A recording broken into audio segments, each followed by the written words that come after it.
안녕하세요, 다인쌤입니다. 자, 은퇴자분들 평생을 읽어서 노후 자금으로 마련한 조그만 다가구 원룸 건물이 있습니다.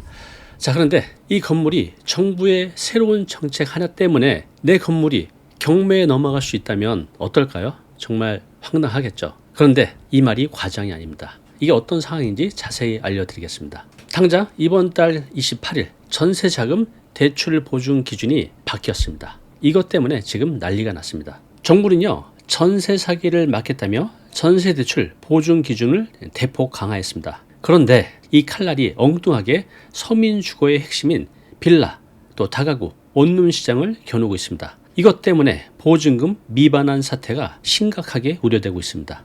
이 정책은요, 세입자를 보호하겠다는 아주 좋은 취지입니다. 맞습니다. 반드시 해야 되죠. 그런데 왜 보증금 대란을 걱정하는 목소리가 여기저기 터져나오고 있을까요? 오늘은요, 이 정책의 속사정, 또 우리가 놓치고 있는 현실적인 문제 하나하나 짚어드리겠습니다. 여러분의 소중한 자산과 직결된 문제니까요, 끝까지 함께 해주시기 바랍니다. 뉴스기사 보겠습니다. 민주당사로 몰려간 어떤 분들이 몰려갔죠? 빌라 주인들, 임대인들입니다. 전세 보증 강화, 임대인 임차인 모두 피해. 하나 더 보겠습니다. 주택 임대인들 전세 대출 심사 강화, 집값 90%까지만 보증, 다가구 원룸 보증금 미반환 사태 난다가 아니라 실제로 날 겁니다. 그것도 한두 개가 아니라 지금 서울 수도권에 있는 거의 대부분이 여기에 해당이 됩니다. 심각한 상태예요. 이런 뉴스 보면 주택금융공사 전세대출 심사 강화 이런 말들이 여기저기 나오는데 내용이 좀 어렵죠. 자, 쉽게 설명을 드려볼게요. 핵심은요, 이렇습니다. 앞으로는 집값의 90%까지만 대출 보증을 서주겠다. 이게 핵심이에요. 자, 예를 들어서 시세가 아닌 정부가 인정한 집값이 있습니다. 정부가 인정한 집값, 요거에 대해서는 뒤에서 말씀을 자세히 드릴게요.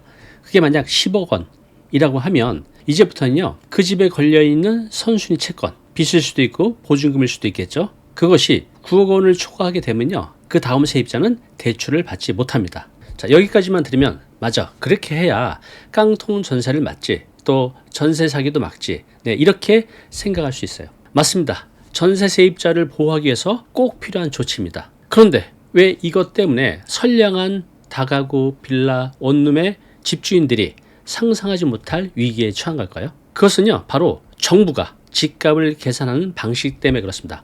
정부는 집값을 어떻게 계산할까요? 정부의 계산 방식은 이렇습니다. 실제 거래된 시장 가격이 있잖아요. 그것을 계산하지 않아요.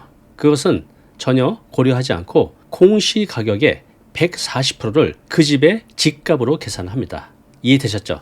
실거래가가 아닌 공시 가격의 140%.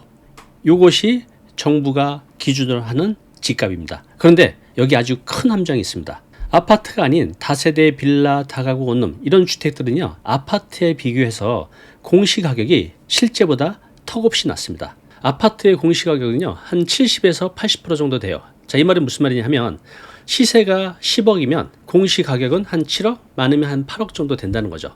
그런데 다가구, 다세대, 원룸 이런 빌라들은 시세의 40에서 50% 정도밖에 안 됩니다. 자, 예를 하나 들어볼게요. 이게 얼마나 심각한 상황인지. 실제 사례입니다. 서울 관악구에 17억 8천만 원 하는 다가구 주택이 있습니다. 그런데 이 집, 이 다가구 주택의 올해 공시 가격 얼마나 될까요? 놀라지 마세요. 8억입니다. 8억.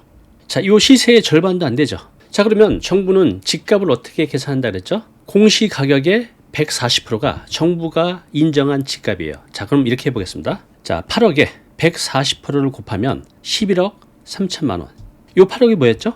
공시가격의 140%를 곱한 것이 정부가 인정한 집값이에요. 그런데 시세 얼마죠? 네, 17억 8천만 원. 큰 차이가 납니다.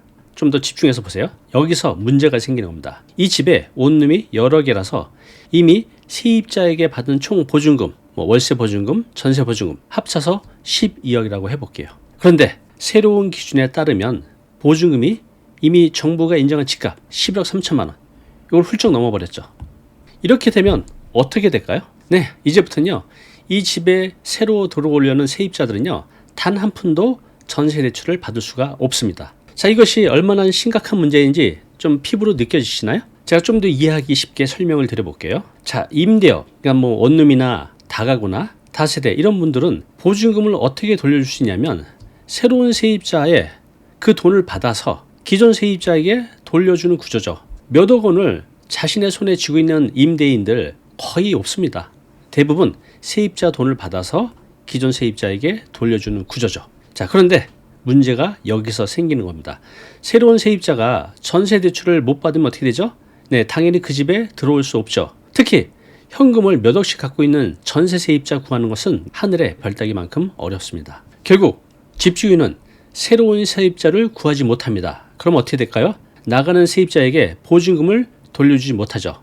보증금 미반환 사고가 생기게 됩니다. 결국 이 집주인의 건물은 경매로 나올 수밖에 없는 겁니다. 자, 이런 상황이 발생하게 된 가장 큰 원인, 이유는 무엇일까요? 그 이유는요, 이 정책이 의도는 좋으나 너무 급격하게 시행됐다는 점입니다. 즉, 다시 말해서 시장이 대비할 시간을 전혀 주지 않았어요. 당장 이번 달에 이사 계획이 잡혀 있는 분들은 발등에 불이 떨어진 겁니다. 왜냐하면 들어올 세입자가 없으면 자신의 보증금 받기가 불가능하죠. 이런 상황입니다. 자, 그런데요, 다세대 빌라죠. 요건 이제 세대 단위이기 때문에 요거 하나에만 문제가 되지만 다가구 주택은 문제가 아주 심각합니다. 왜 그럴까요? 자, 여기 다가구 주택이 있습니다. 여기 가구 수가 15가구라고 해볼게요.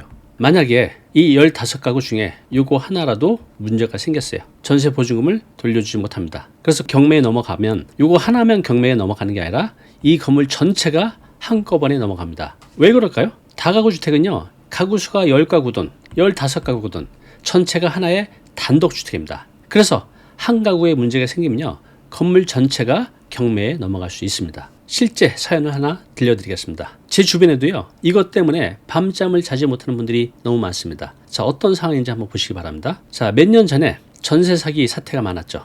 이것 때문에 정말 온 나라가 시끌벅적했습니다. 이분은 관악구에 원룸 건물을 갖고 계십니다. 전세 사기 이 사태 때문에 세입자들이 전세로 들어오는 것을 꺼리게 되죠. 그래서 이분이 어쩔 수 없이 공실로 놔둘 수는 없으니까 3년간 원룸의 상당 부분을 월세로 바꾸기 시작합니다. 그러면 전세로 들어온 사람을 돈을 내줘야 되기 때문에 돈이 필요하잖아요. 그래서 있는 자산을 거의 다 처분해서 4억을 마련했다고 합니다. 왜? 보증금을 내줘야 되니까. 그런데 이번 조치 때문에 또다시 3억 원 정도가 필요하다고 합니다. 왜 그렇죠? 지금 있는 전세 세입자가 나가게 되면 새로운 보증 비율에 따르면 이게 많이 낮아졌잖아요. 그래서 나가는 세입자에게 돈을 다 못 주기 때문에 이 정도 돈이 또 필요한 거죠. 대부분 지금 은퇴자 분들이 이런 원룸 건물, 다가구 건물을 갖고 계신 분들이 이런 상황에 처해 있습니다. 3천만 원도 아닌 3억 원, 이것을 현금으로 갑자기 마련하는 것은 대부분의 분들은 불가능에 가까운 일입니다. 지금의 이 상황, 임대인도 힘들고 임차인도 고통스럽습니다. 먼저 임대인 입장 어떻죠? 새로운 세입자를 구하지 못하면 보증금을 돌려줄 방법이 없습니다. 그렇게 되면 결국 건물은 경매로 넘어갈 수 있고, 그렇게 되면 평생을 걸쳐서 마련한 내 노후 생활비, 여기서 나오는 월세 통째로 날릴 위험에 처해 있는 겁니다. 임차인 입장 한번 볼까요? 정반대에 있는 임차인 입장. 이분들도 당장 이사를 가야 되는데 전세 대출이 막히면 오갈 데가 없어집니다. 또 지금 여기 살고 있는 세입자들, 임차인들도 나 이러다 보증금 못 받는 거 아니야? 불안에 떨어야 됩니다. 특히 사회초년생 또 신혼부부처럼 주거 기반이 약한 분들에게는요, 치명적입니다. 결국 전세 사기를 막으려는 이 정책이 오히려 선량한 임대인 그리고 임차인 모두를 위협하는 부메랑이 돼서 돌아오고 있는 겁니다. 물론 정부의 입장도 이해는 됩니다. 전세 사기 반드시 뿌리 뽑아야 할 사회 악이죠. 방향 자체는 맞습니다. 하지만 정책에는요, 그 속도와 현실성이 더 중요하다고 생각합니다. 지금처럼 공시가격이 현실을 전혀 반영하지 못하는 상황에서 기준만 강하게 되면요, 선량한 임대인들까지 어려움에 처할 수 있습니다. 지금의 상황은 빈대 잡으려다 초가상간 태우는 격이 아닐까 생각이 듭니다. 세입자 보호라는 그 명분, 또 임대시장의 안정이라는 현실, 이 둘의 균형을 어떻게 맞춰야 될까요? 우리 시청자분들은 이것에 대해서 어떻게 생각하시나요? 아래 댓글로 여러분의 의견을 남겨주시기 바랍니다. 이 부분에 대해서 몇몇 전문가들은 이런 조언을 하고 있습니다. 첫째, 주택가격 산정 기준을 현실화할 때까지 이 제도의 시행을 잠시 미뤄야 된다라는 겁니다. 공시가격을 먼저 정상화하는 것이 순서라는 거죠. 이런 의견도 있습니다. 당장 보증금을 돌려주기 어려운 선량한 임대인들을 위해서 보증금 분할 상한, 이런 식으로 충격을 완화할 수 있는 다양한 보완책이 필요하다고 합니다. 갑자기 수억 원의 목돈을 마련하라는 거, 이것은 평범한 생계인들에게는요, 너무 가혹한 일입니다. 결국 이 문제는 단순히 임대인과 임차인의 갈등이 아니라 우리 사회의 주거 안정망 전체와 관련된 아주 심각한 문제입니다. 그래서 우리 정책을 설계하시는 분들은 책상 위에서만 할 것이 아니라 현장의 목소리를 좀 더 귀를 기울여서 듣는 지혜가 필요해 보입니다. 자, 지금까지 전세대출 보증 강화 조치가 불러올 여러 가지 파장에 대해서 살펴봤습니다. 정리를 하자면 방향은 맞지만 현실을 반영하지 못한 이 정책은요, 선의의 피해자가 발생할 수 있는 우려가 크다는 겁니다. 그렇다면 지금 우리 시청자분들이 이 방송을 보시고 나서 지금 당장 실천할 수 있는 작은 행동 지침 하나 알려드릴게요. 꼭 한번 해보시기 바랍니다. 첫 번째는요, 내 건물의 공시가격 확인하기입니다. 만약에 임대인이라면 지금 바로 부동산 공시가격 알림이 사이트 접속할 수 있거든요. 여기 들어가시면 내 건물의 공시가격이 얼마인지 확인할 수 있습니다. 두 번째는요, 이렇게 확인된 공시가격에 1.4를 곱하고 거기에 90%를 하게 되면 지금 내 집의 가치를 알 수 있어요. 정부가 정한 금액이죠. 그런데 이거보다 내 총 보증금이 많은지 적은지를 계산해 보시기 바랍니다. 이것을 왜 해야 할까요? 대부분 임대인들은요, 여기에 해당이 됩니다. 그래서 내 상황이 어떤지 정확히 알고 만약 내가 무언가를 준비해야 된다면 대비할 시간이 필요하거든요. 그래서 꼭 해보시라는 겁니다. 만약에 기준에 미달한다면 미리 세입자들과 소통해서 월세 전환이나 보증금 조정 이런 계획을 세우거나 아니면 당장은 아니더라도 1년 뒤, 2년 뒤에 전세 세입자가 바뀔 수가 있잖아요. 그때를 대비해서 부족하다고 하면 목돈을 마련하기 위한 다양한 방법을 미리 찾아야 됩니다. 이런 내가 대비할 수 있는 시간을 벌 수 있다는 거죠. 꼭 해보시기 바랍니다. 오늘의 한 줄 메시지입니다. 속도보다 중요한 것은 방향이고 명분보다 중요한 것은 현실이다. 자, 오늘 내용 너무 중요한 내용이죠. 영상 보고 나면 잊혀지잖아요. 자, 자료 무료로 제공하고 있습니다. 이 자료 요거 받고 싶은 분들은요, 아래 링크로 신청하시면 됩니다.